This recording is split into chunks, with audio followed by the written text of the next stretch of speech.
कनक 4 साल पहले मैंने यही जलसा किया और जब मैंने जलसा किया, मैंने जब करक के नौजवानों का जज्बा और जुनून देखा तो मुझे पूरा एतमाद था कि हमारा जो ये नौजवान शायद खटक के इलेक्शन जीत जाएगा। करक, आज मैं आपके पास एक बड़ी वजह से आया हूं। ना करो ये। एक वजह से आया हूं कि हमारे मुल्क में एक बैरूनी साजिश के तहत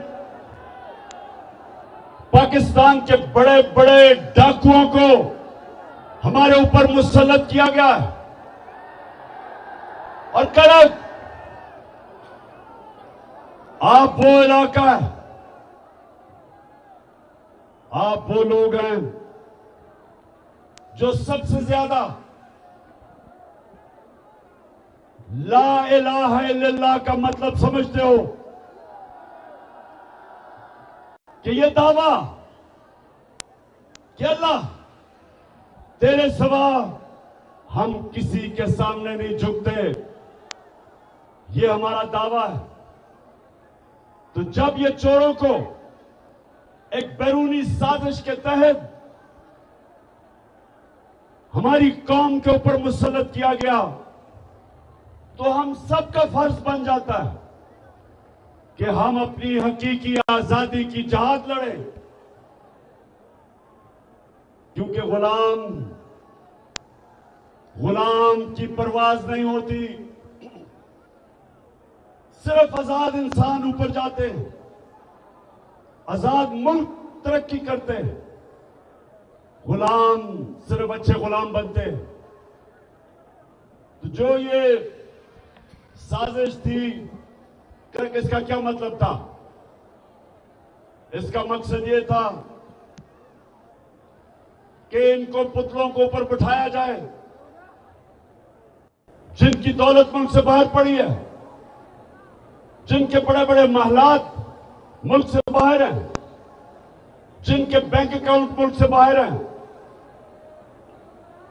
जिनकी बड़ी बड़ी प्रॉपर्टीज और महलात मुल्क से बाहर हैं। सारा मकसद यह है कि इस तरह के चोरों को कंट्रोल किया जाता है। जिन लोगों ने बाहर से साजिश करके आपके ऊपर मुसल्लत किया, उनको पता है कि ये उनके सारे हुक्म मानेंगे, वो ये बाहर से कंट्रोल होंगे। और करक ये ना भूलें कि यही जरदारी और नवाज शरीफ 10 साल जब ये पावर में थे, 2008 से लेके 18 तक, तो 400 ड्रोन अटैक हुए हमारे मुल्क पे, कबायली इलाके जो यहां से दूर नहीं है। 400 ड्रोन अटैक हुए इन दोनों के, जब ये दोनों हुक्मरानी कर रहे थे। कोई दुनिया में मिसाल नहीं, कोई दुनिया में मिसाल नहीं कि एक मुल्क की आप जंग लड़ रहे हैं, उनके लिए जंग लड़ रहे हैं, उनके लिए उनकी जंग में हम शामिल हैं।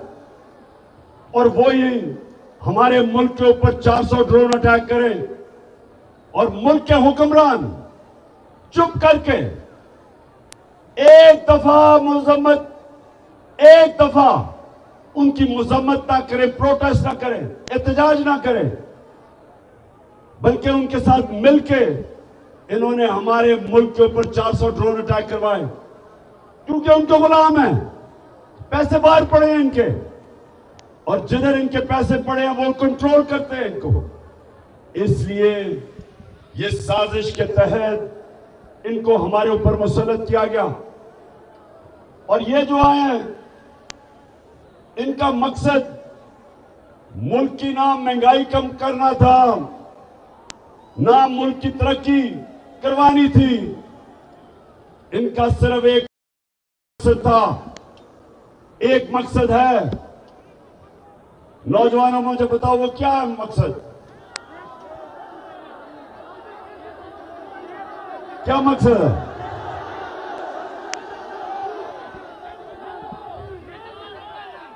एक मकसद है कि जो इन्होंने पिछले 10 साल मुल्क को लूटा, अब वो चोरी जो अरबों रुपए के केसेस थे, 1100 अरब रुपए के केसेस थे इनके ऊपर, 1100 अरब रुपया उसको माफ करवाना था, एनआरओ लेना था। इन्होंने एनआरओ लेना था और जिन्होंने बैरूनी साजिश की वो इनको पुतला बना के कंट्रोल करना चाहते थे ताकि पाकिस्तान को कंट्रोल किया जाए। इसलिए करक नौजवानों, आपने मेरा साथ देना है और मैंने इनका मुकाबला करना है। मेरी नजर में एक दफा ला इलाहा इल्लल्लाह आपके दिल में चला जाता है, आप कभी भी किसी की गुलामी नहीं करते। इन चोरों की गुलामी सिर्फ करने से बेहतर मर जाना है। अमेरिकनों के गुलामों की गुलामी करने से बेहतर है कि इंसान जिंदा ही ना रहे। इसलिए मैं इनका मुकाबला करूंगा। और नौजवानों, आपने मेरे साथ चलना है। हाथ उठा के बताएं मुझे नौजवानों।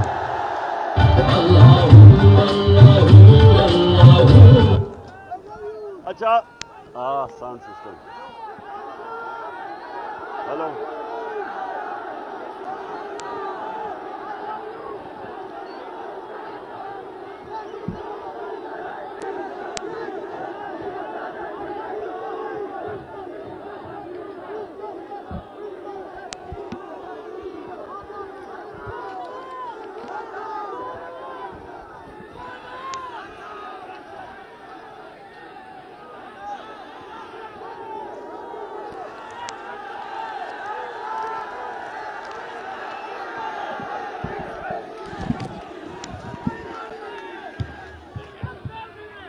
हाँ जी,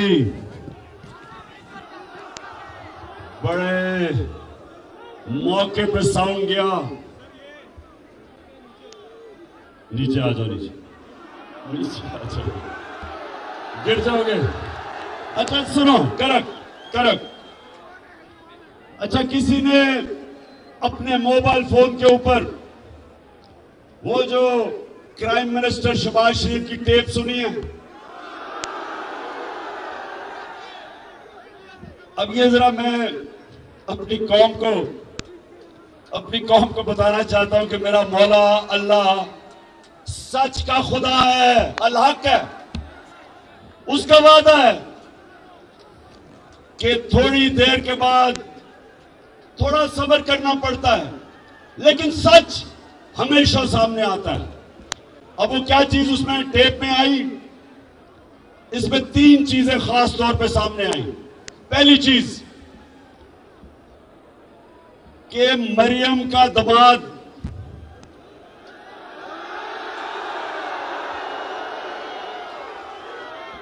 आपको मरियम का पता है ना,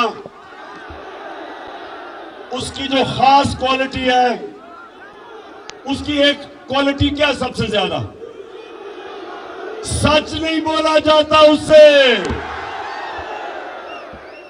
लंदन तो छोड़ो, पाकिस्तान में भी बेचारी की कोई प्रॉपर्टी नहीं है। अब वो अपने दामाद के लिए, ये जरा गौर से सुने करक, अपने दामाद के लिए हिंदुस्तान से पावर प्लांट की मशीनरी पाकिस्तान इंपोर्ट करवा रही थी, आधी आ गई है और आधी सिफारिश कर रही है कि वो आधी मशीन भी मेरे दामाद के पास ले आओ, क्योंकि उसके पास भी लंदन तो छोड़ो, पाकिस्तान में भी बेचारे के पास कोई प्रॉपर्टी नहीं है। तो इससे दो चीजें सामने आती हैं, एक नाजायज काम कर रही है, आते साथ ही इक्तदार के जरिए जात को फायदा करवाना, इसको करप्शन कहते हैं।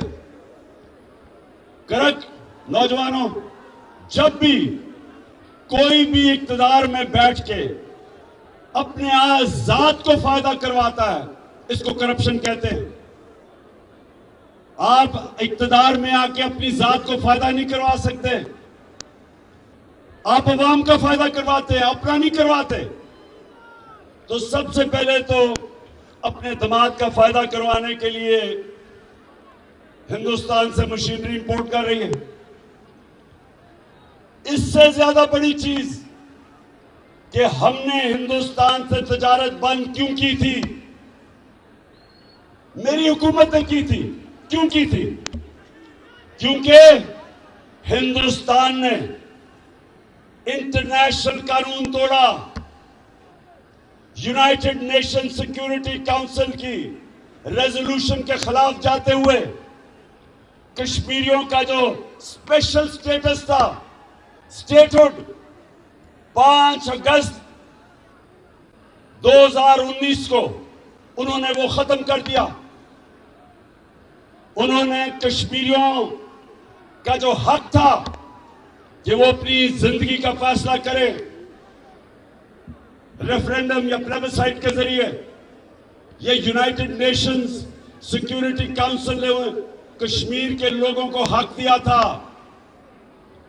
ये इंटरनेशनल कम्युनिटी ने कश्मीर के लोगों को हक दिया था कि वो फैसला करें कि वो हिंदुस्तान के साथ रहना चाहते हैं या पाकिस्तान के साथ। तो 2019 5 अगस्त को हिंदुस्तान ने यूनाइटेड नेशंस की सिक्योरिटी काउंसिल की रेजोल्यूशन की खिलाफ वर्जी की और उनका स्टेटहुड ले लिया। तब हमने तजारत बंद की, इसलिए हमने बंद की। अब ये हुकूमत, इंपोर्टेड हुकूमत, अब ये आके कोशिश कर रही है वो तजारत खोलने की, और अभी खुली नहीं है। लेकिन मरियम का दामाद गैर कानूनी तौर पे मशीन हिंदुस्तान से ले रहा। तो सबसे पहले तो ये समझ जाओ, मेरे पाकिस्तानियों समझ जाओ कि इनके लिए इनका खुदा सिर्फ पैसा है, ये ला इलाहा इल्लल्लाह नहीं है। इनके लिए पैसा खुदा है। पैसे के लिए कश्मीरियों का भी उनकी कुर्बानियों को ये नजरअंदाज कर सकते हैं। उनकी लाख कश्मीरी शहीद हो चुके पिछले 30 साल में, लेकिन इनको नहीं परवाह, क्योंकि इनको सिर्फ पैसा नजर आता है। दूसरी चीज वाज़ेह हो जाए कि इक्तदार में सिर्फ पैसा बनाने आते हैं।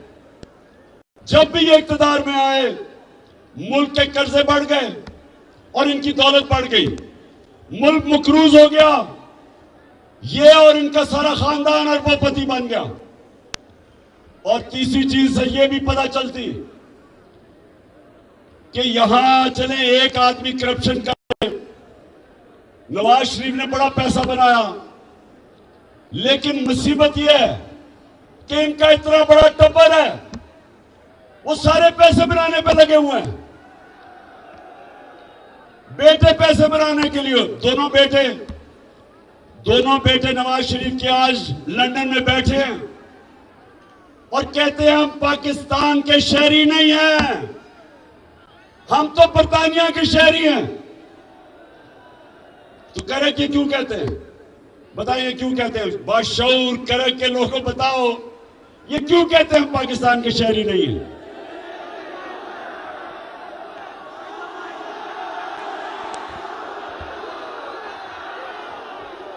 ये इसलिए कहते हैं, करा के इसलिए कहते हैं कि अगर ये कहें पाकिस्तान के शहरी हैं तो इनको बताना पड़ेगा कि अरबों रुपए के घरों में रहते हैं ये। मैं लंदन सबसे बेहतर जानता हूं।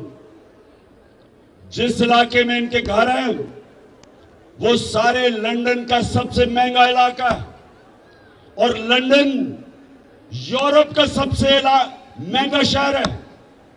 ये उस इलाके में रहते हैं जिधर बर्तानिया का प्राइम मिनिस्टर भी नहीं रह सकता। ये चोरी का आपका पैसा, इस मुल्क से पैसा चोरी करके वहां रह रहे हैं।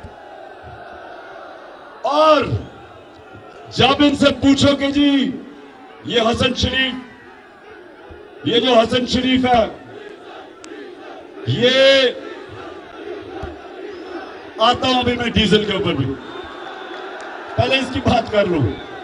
हसन शरीफ लंदन के जिस घर में रहता है उसकी कीमत 10 अरब रुपया है।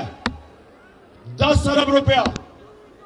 जब इससे पूछो कि जी ये किधर से आपके पास पैसा आया, तो कहता मैं तो जवाब दे नहीं हूं क्योंकि मैं तो पाकिस्तान का शहरी नहीं हूं।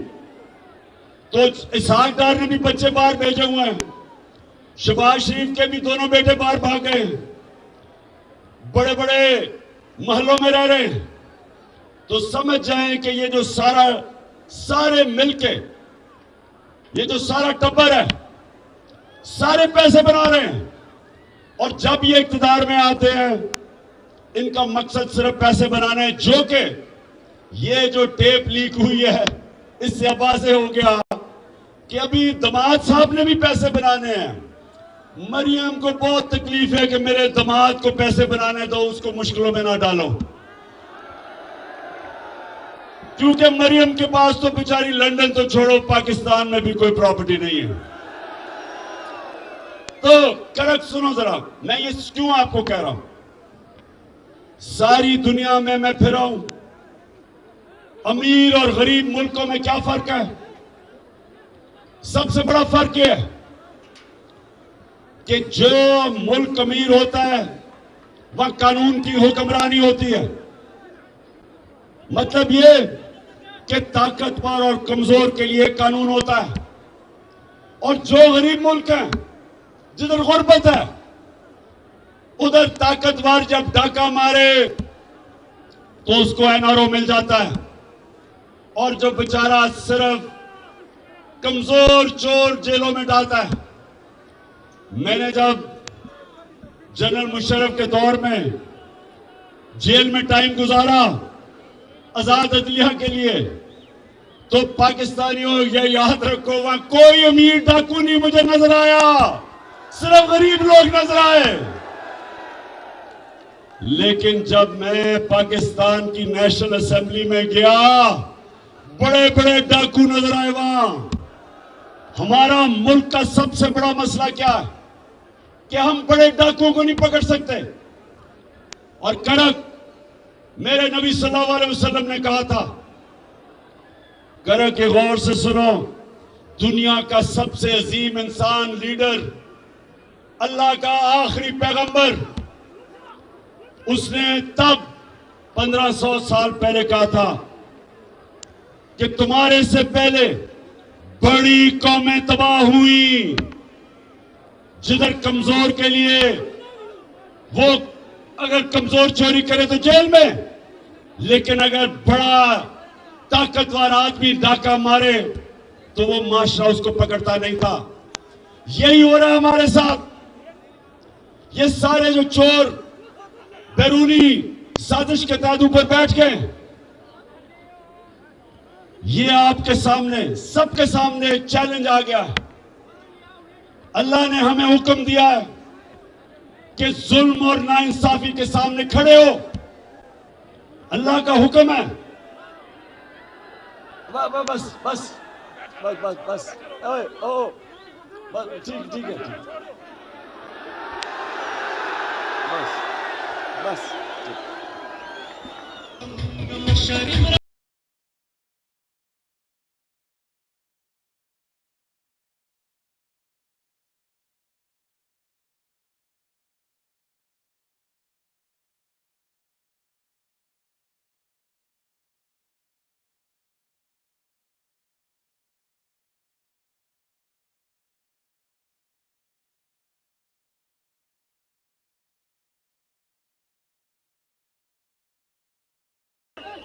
शुक्र अल्लाह ने पाकिस्तानी कौम को चैलेंज फेंका, हमें चैलेंज फेंका उसने कि ये जो साजिश के तहत इस मुल्क के बड़े बड़े डाकुओं को, जिसमें से 60% कैबिनेट के अंदर जो लोग हैं वो जमानत पे हैं, करप्शन की जमानत पे हैं, जो टोटल केसेस ये माफ करवा रहे हैं। आए, आए,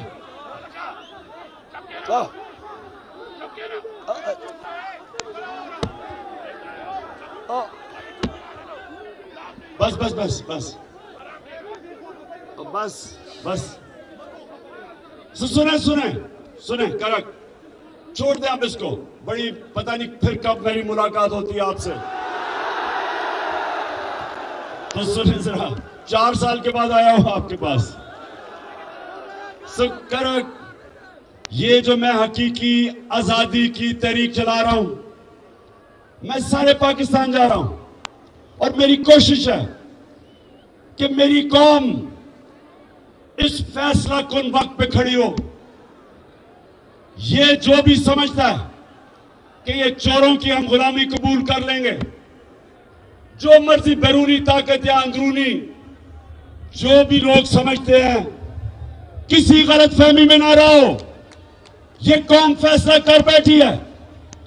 मैं जिधर जिधर गया हूं, मेरी कौम आज तैयार है। मेरी कौम तैयार है निकलने के लिए। और मैंने अपनी कौम को,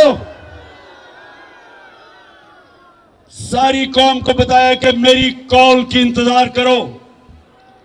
कप्तान अब एक ऐसी प्लानिंग कर रहा है, 25 मई को हमने जब 25 मई को एक पुरअमन एहतजाज के लिए इस्लामाबाद निकले, तो इन्होंने हमारे ऊपर जुल्म किया और तशद्दुद किया।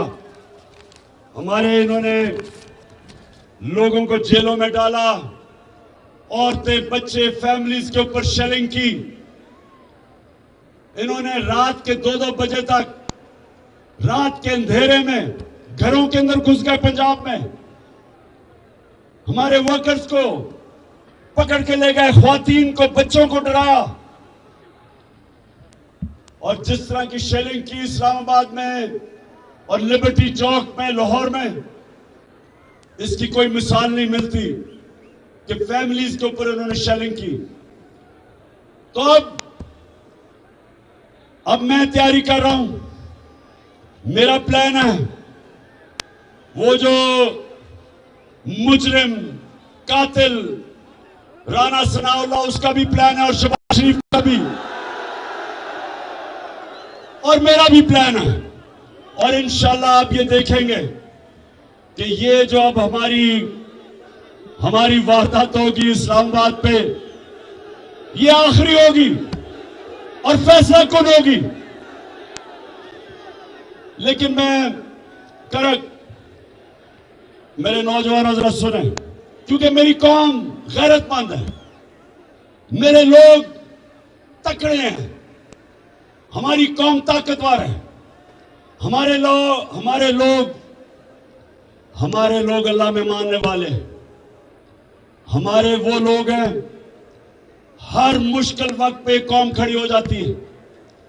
लेकिन ऊपर हमारे बैठे हैं वो लोग, आपने पता नहीं, खैर आपने तो नहीं देखा होगा, अभी शहबाज शरीफ न्यूयॉर्क गया हुआ है, उधर इसने एक इंटरव्यू दिया, एक औरत के सामने इंटरव्यू दिया, और इतनी मुझे शर्म आई कि पाकिस्तान का प्राइम मिनिस्टर औरत के सामने कह रहा है कि खुदा के वास्ते हमें पैसे दे दो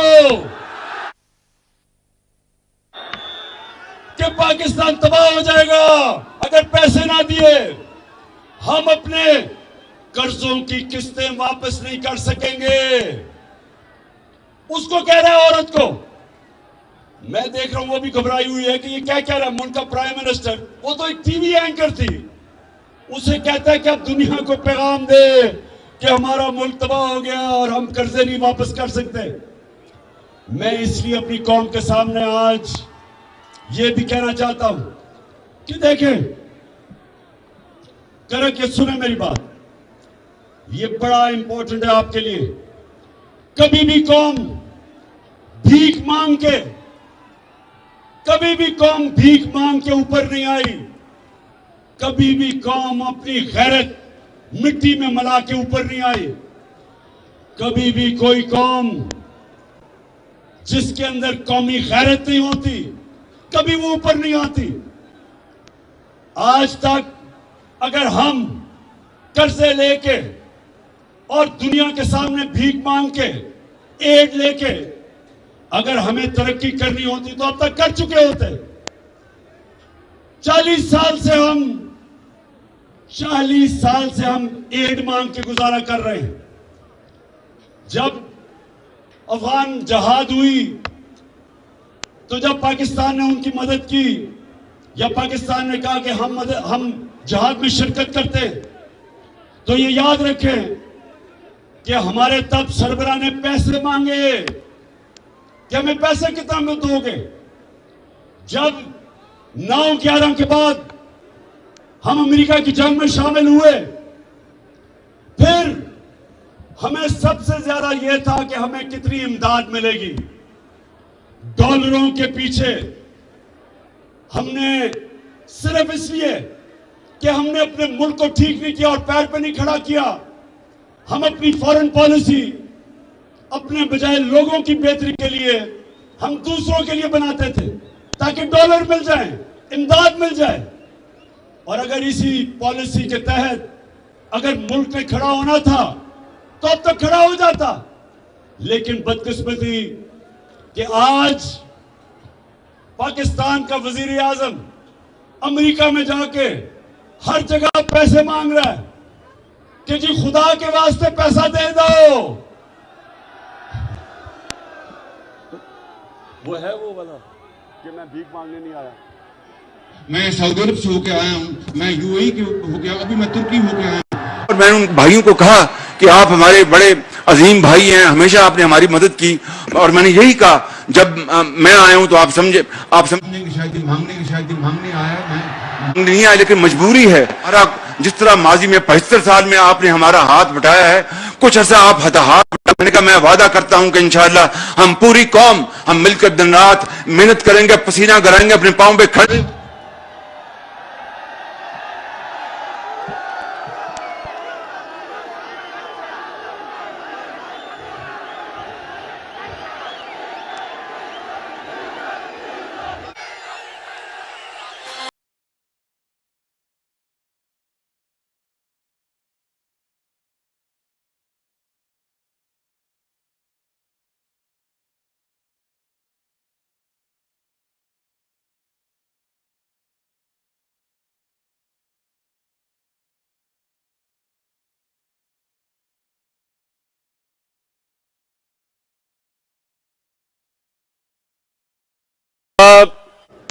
कहता 75 साल से आप हमारी मदद कर रहे हैं।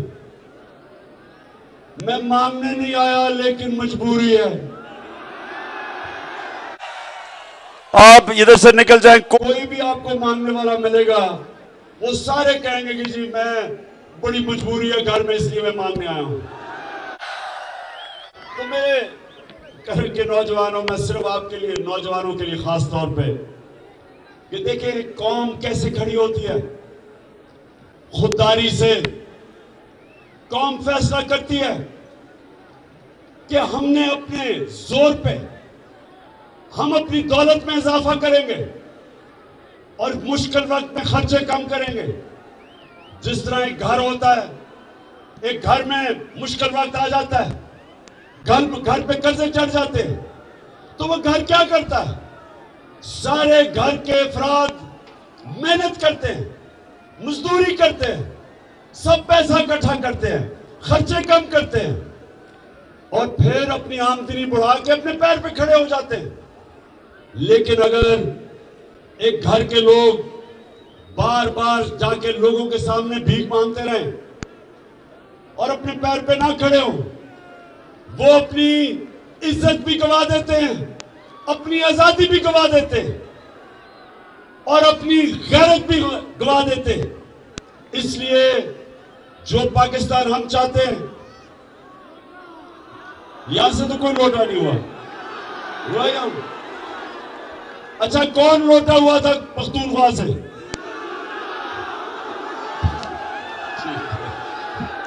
अच्छा करा कब सुने मेरी बात। मैं अपनी आज तकरीर के आखिर में आ रहा हूं। मैंने जो आपसे आज बात करनी थी वो ये कि देखें, हमने अपने मुल्क को ठीक कैसे करना है, हमने अपने पैर पे खड़ा होना। इस मुल्क में अल्लाह ने सब कुछ दिया है, हमने अपने लोगों के ऊपर पैसा खर्च करना है। जो हमने हेल्थ कार्ड, हेल्थ इंश्योरेंस जो हमने लेके आए थे कि अपने लोगों की हमने सेहत का ध्यान रखना है। हर खानदान के पास 10 लाख का हेल्थ कार्ड, उसके बाद सस्ते कर्जे दें ताकि लोग अपनी बिजनेस कर सकें और अच्छी पढ़ाई पे पैसा खर्च करें। अब महमूद खान एक एजुकेशन कार्ड लेके आ रहा है, उसके ऊपर हम पैसा खर्च कर रहे हैं कि अच्छे अच्छे तालिब इल्मों को हम एजुकेशन कार्ड दे, कहीं भी जाके पढ़ सकते हैं, वो अच्छे स्कूलों में पढ़ सकते हैं जाके। कौमें आगे बढ़ती है अपने लोगों के ऊपर पैसा खर्च करके, और सबसे बड़ी बात कि वो दुनिया को पैसा एक्सपोर्ट करती है। जब तक आप एक्सपोर्ट नहीं करेंगे आपकी आमदनी कैसे बढ़ेगी? एक्सपोर्ट से आमदनी बढ़ती है। हिंदुस्तान आज अपने पैर पे खड़ा है, आजाद फॉरेन पॉलिसी है। आज वो रूस से सस्ता तेल खरीद रहा है, अमेरिका जो भी कहे वो कहे, उसको परवाह नहीं है, क्योंकि वो अपने पैर पे खड़ा है, उसकी एक्सपोर्ट्स बड़ी है, रिजर्व्स हैं उनके। आज चाइना कैसे ऊपर गया? चाइना ने एक्सपोर्ट्स की, 30 साल में देखते देखते चाइना किधर चला गया। 90 की दिहाई में इंडोनेशिया, मलेशिया, ये ईस्ट एशियन टाइगर कैसे बने? एक्सपोर्ट करके। हमारे मुल्क की बदकिस्मती देखो कि ये 2 खानदान 30 साल से मुल्क पे मुसल्लत है, 30 साल से ये हुकूमत कर रहे हैं 2 करप्ट खानदान। इनके दौर में हिंदुस्तान भी आगे निकल गया, बांग्लादेश भी आगे निकल गया हमारे से। वो बांग्लादेश जो एक वक्त पे हम अपने ऊपर बोझ समझते थे जब वो ईस्ट पाकिस्तान था, वो भी आगे निकल गया, क्योंकि हमने कभी आगे का सोचा नहीं, कभी हमने आमदनी बढ़ाने का नहीं सोचा।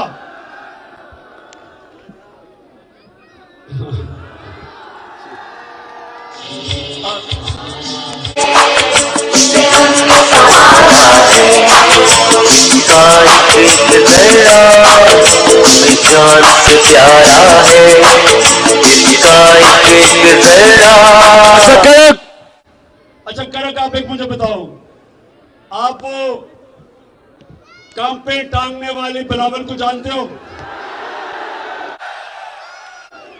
अभी अमेरिका में वो इंटरव्यू दे रहा था, तो उनको कहता कि जो इमरान खान है वो तो अपना आर्मी चीफ भी बनाना चाहता है, अपना ISI चीफ भी बनाना चाहता है। बिलावल, तुमने अगर जिंदगी में 1 घंटा भी काम किया होता तो इससे ज्यादा अकल की बातें करते। 14 साल हो गए उर्दू नहीं सीखी सही तरह। बिलावल, इमरान खान को ना अपना आर्मी चीफ चाहिए, ना ISI चीफ चाहिए, ना अपना चीफ जस्टिस चाहिए, ना नैब का हेड चाहिए, ना अपना IG चाहिए। इमरान खान को मेरिट पे ये लोग चाहिए, मेरिट चाहिए। लेकिन तुम्हारा प्रॉब्लम क्या? बिलावल, जो तुम्हारा बाप जरदारी, उसको मेरिट के मतलब ही नहीं पता। अगर उसको मेरिट का मतलब पता होता तो आज तुम्हारी जगह एतजाज आसन को लगाया होता, जो एक मंझा हुआ सियासतदान है, पढ़ा लिखा पॉलिटिशियन। उसका तुम्हारा क्या मुकाबला था? और अगर मेरिट होता तो तुम्हारा सारा टब्बर आज इक्तदार में ना होता, और अगर मेरिट होता तो ये शरीफ खानदान का इतना बड़ा टब्बर सारे इक़्तिदार में, सारे अच्छा रिश्तेदार भी, वो भी इक़्तिदार में, इसहाक डार वो भी रिश्तेदार बन गया है। अब ये भी रिश्तेदार है मरियम का दामाद, जिसके लिए ये हिंदुस्तान से मशीनरी बुलाई जा रही है गैर कानूनी तौर पे। और दूसरी चीज, और मरियम क्या कहती कि ग्रिड स्टेशन बता दो मेरे वो दामाद की हाउसिंग सोसाइटी में। Grid station correct, grid station का मतलब हर हाउसिंग सोसाइटी को अपना ग्रिड स्टेशन बनाना पड़ता है। ये कह रही है कि सरकारी तौर पे बना दो। सरकारी तौर का मतलब कि आपके टैक्स के पैसे से बना दो। और एक ग्रिड स्टेशन मैं तो नहीं जानता, कम से कम 70-80 करोड़ का तो आता होगा। 70-80 करोड़ का फायदा करवा दो मेरे दामाद को आपके पैसे से। तो इन दो खानदानों को तो मेरिट का मतलब ही नहीं पता। मेरिट, आज तक 10 साल पाकिस्तान का कप्तान रहा हूं, किसी टीम से पूछो कि मेरिट के ऊपर सिलेक्शन इमरान खान करता था या नहीं। शौकत खाना में पूछो, इंटरनेशनल स्टैंडर्ड का अस्पताल है, क्या मेरे कोई रिश्तेदार है वहां? नमल यूनिवर्सिटी देखो, मेरिट पे चलती है। आज तक कोई इदारा दुनिया में मेरिट के अलावा नहीं कामयाब होता। और ये दो खानदान, इनको मेरिट का मतलब नहीं पता। और इंशाअल्लाह हम सारे मिलकर इस मुल्क में इलेक्शन की तरफ जाएंगे और इन इलेक्शन के बाद हमेशा के लिए ये जो दो माफिया, जरदारी माफिया और शरीफ माफिया, इंशाअल्लाह हमेशा के लिए इनको पाकिस्तान की पॉलिटिक्स से इलेक्शन के बाद शिकस्त देंगे, इलेक्शन से शिकस्त देंगे।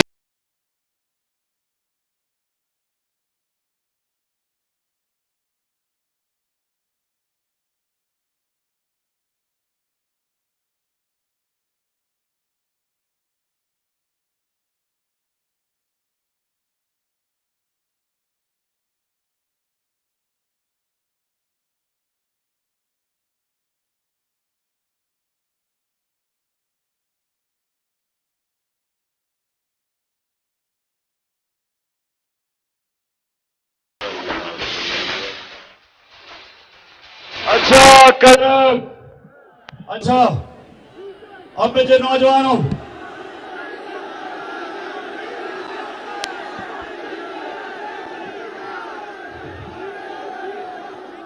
अच्छा मेरा प्लान क्या है सिलेक्शन में? मुझे 3 विकेट नजर आ रही हैं, 3। एक है बड़ी मुल्क की बीमारी जरदारी, एक है चेरी ब्लॉसम शहबाज शरीफ। क्योंकि शहबाज शरीफ की खासियत पता क्या है? वो जब बूट देखता है वो पॉलिश करने शुरू कर देता है।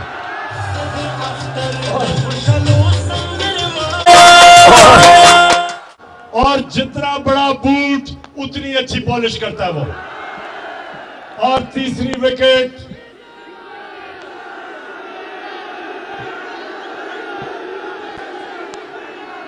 बड़ी देर से मैं देख रहा हूं इस तीसरी विकेट की तरफ भी, और ये बीच वाली विकेट है। और इंशाअल्लाह इसके लिए वो जो मैंने इन स्विंगिंग यॉर्कर तैयार किया हुआ है, देर करके स्विंग करेगा लेकिन बीच वाली विकेट इंशाअल्लाह लेके जाएगा। अब फजल रहमान ने किया क्या? आते साथ ही अपने बेटे को उस मिनिस्ट्री पे बिठाया है, NHA पे, जिधर सबसे ज्यादा पैसा बनता है। मैंने कहा फजल रहमान कम अज कम चलो कोई दीनी काम ही करके चले जाओ। कोई जो हमने इतनी मेहनत से रहमतुल आलमीन अथॉरिटी बनाई थी, हमने बड़े बड़े दानिशवर और स्कॉलर्स को बिठा के एक रहमतुल आलमीन अथॉरिटी बनाई थी। वो क्यों? क्योंकि मैं चाहता था कि मेरी कौम को मेरे नबी सल्लल्लाहु अलैहि वसल्लम की जिंदगी का पता हो, स्कूलों में बच्चे पढ़ें ताकि उनके कैरेक्टर उठे, ताकि वो मेरी नबी सल्लल्लाहु अलैहि वसल्लम की जिंदगी से सीखे, उनकी सीरत से। इसलिए हमने अथॉरिटी बनाई थी कि लोगों का कैरेक्टर हो। मुसलमान तो तब है जब वो नबी के रास्ते पे चलता है, और नबी का रास्ता वो है जो इंसान की अजमत का रास्ता है। जब आप नमाज पढ़ते हैं तो आप सिर्फ एक चीज अल्लाह से मांगते हैं, करेंगे एक चीज मांगते हो अल्लाह से कि अल्लाह उनके रास्ते पे लगा जिनको तूने नेमतें बख्शी हैं। तो सबसे ज्यादा नेमतें अल्लाह ने किसको बख्शी हैं? किसको बख्शी हैं? हमारे नबी सल्लल्लाहु अलैहि वसल्लम को। हम उनका रास्ता मांगते हैं, और इसलिए हमने ये अथॉरिटी बनाई थी ताकि मेरे बच्चों को, मेरे नौजवानों को पता चले कि दुनिया की तारीख का कितना बड़ा इनकलाब आया था मदीना में। दुनिया की तारीख का सबसे बड़ा इनकलाब आया था, जिधर वो इंसान जिनकी कोई हैसियत नहीं थी, मेरे नबी सल्लल्लाहु अलैहि वसल्लम ने उनको दुनिया के लीडर्स बना दिया। दुनिया की इमामत की उन्होंने। 2 सुपर पावर्स उनके सामने घुटने टेक गई। ये तारीख का हिस्सा है, और इसलिए अल्लाह हमें कहता है कि उनकी जिंदगी से सीखो। और इसलिए मैंने रहमतुल आलमीन अथॉरिटी बनाई ताकि स्कॉलर्स हमारे बच्चों का निसाब उसमें सीरत नबी सिखाएं, ताकि हमारे नौजवानों को पता हो कि वो इनकलाब क्या था, कैसे उन्होंने ज़ेन बदल दिए। फिक्री इनकलाब था कि इंसान बदल गए। जो मौलाना रूमी कहता है कि जब अल्लाह ने तुम्हें पर दिए, क्यों जमीन पे रींग रहे हो, क्यों चूंटियों की तरह रींग रहे हो? मेरे नबी सल्लल्लाहु अलैहि वसल्लम ने इंसानों को पर दे दिए, सब अजीम लोग बन गए, जो उनके इर्द गिर्द थे लीडर्स बन गए। और ये हुकूमत आके वो रहमतुल आलमीन अथॉरिटी बंद कर दी। इनको शर्म आनी चाहिए कि हम अपने लोगों की तरबियत करते हैं, कोशिश करते हैं कि उनके कैरेक्टर बड़े हों, अच्छे बुरे की तमीज समझे, अमर बिल मारूफ पे चलें। अल्लाह का हुक्म है कि अच्छाई का साथ हो और बुराई के खिलाफ जहाद लड़ो। और इसलिए इंशाअल्लाह जब वापस आएंगे हम ये रहमतुल आलमीन अथॉरिटी को फिर से खड़ा करेंगे और अपने नौजवानों की तरबियत करेंगे, ताकि मेरी कौम दुनिया की इमामत करे, दुनिया के लीडर्स बने।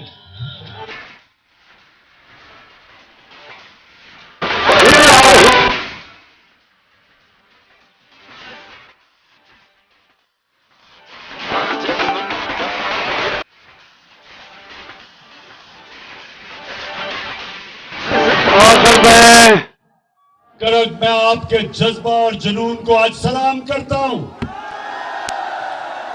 माशाअल्लाह, इस दोपहर की गर्मी में जिस तरह आपने, जिस शऊर से आपने मेरी बात सुनी, मैं अभी भी याद कर रहा हूं कि 4 साल पहले भी मैं आया था, तब भी मुझे एक बाशऊर करक के नौजवान नजर आए थे और आज भी मुझे नजर आए हैं।